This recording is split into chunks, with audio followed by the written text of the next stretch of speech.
Gary Gensler strikes back. Also, I saw this. Not Bitcoin related, but kind of Bitcoin related. Joe Rogan, periodically talks about, crypto. So how do you feel about the government's digital currency that they're working on? No fucking way. No way. That's what I think. I think that's checkmate. That's game over. That is fucking checkmate. Because if they apply that to a social credit score, if they decide somehow or another that you need some social credit score system and it's for the benefit of society, and they outline that they can, track your behavior and your tweets and all your things, and you get a score. And if already doing that, they just haven't released the fucking report cards. Well, they don't have the kind of freedom that they like. They didn't send the report cards home to the parents yet. Right. Everything is already imprinted. Everything is already tracked. Everything is already there. But we just haven't given a They just can't control to you to the same extent that they would like.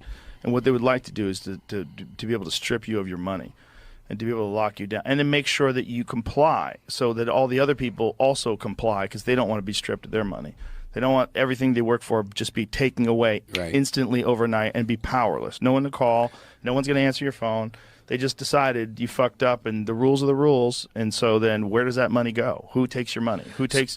And that's what when people start profiting off of confiscating people's digital currency, it's going to be a real fucking problem. Well, it's not all fucking currency is digital.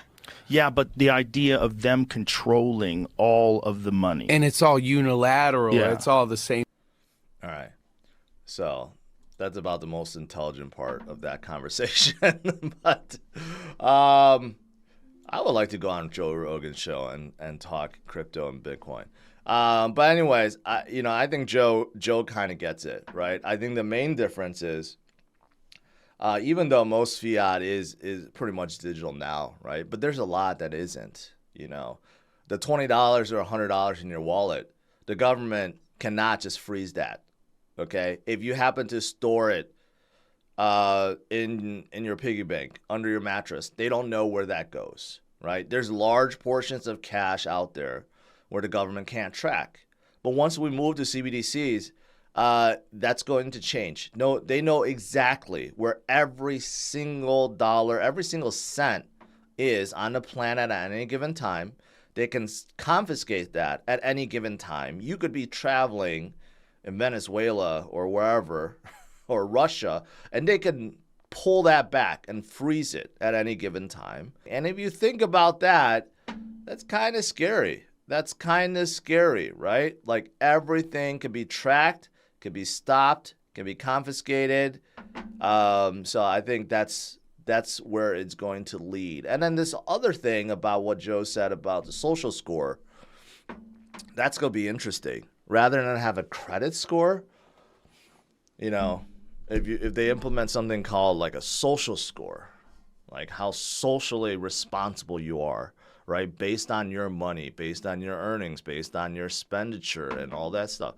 I don't know where that's going to lead, but it is not going to lead to good places. That's for sure, right?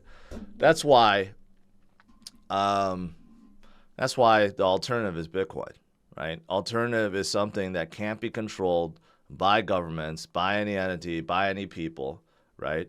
We got Bitcoin, and CBDCs do not, they don't compete with Bitcoin, not whatsoever, right? So I think people are confused by the difference between like a digital currency from the government and a digital currency that's not from the government, right? There's big differences there. The biggest story of the day has to be this, but to be quite frank, you look at XRP did not really move today. Down 0.5%, a little bit lower than this morning, so it's not like anyone's really panicking over this. So this has been rumored for a few weeks now. And there's just really one thing, from my interpretation, is one thing that the SEC is going after, okay? The SEC is not disputing the fact that XRP is a security. They're disputing the fact that they're still in a case with Ripple, okay? That case is not over. Judge Torres ruled that all the XRP Ripple sold in the secondary market, okay, that is not considered a security sale. It's okay.